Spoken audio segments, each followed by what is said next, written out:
காசு பணம் இல்லாதவன் ஏழை மகன்தான். அவன் காட்டோரமா ரோட்டோரமா படுத்து தூங்குறான். சொத்து சொகம் உள்ளவனோ செல்வ மகன்தான். அவன் பஞ்சு மெத்த போட்டிருந்தும் முழுச்சி ஏங்குறான். எது மற்ற பேர்களுக்கு ஏது கவலை?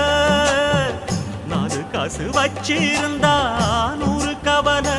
இங்கு ஆசை வச்ச நெஞ்சுக்கெல்லாம் அமைதி இல்லையே. என்ன வேலை அது என்ன வேலை? மன நிம்மதிதான் இங்கு என்ன வேலை?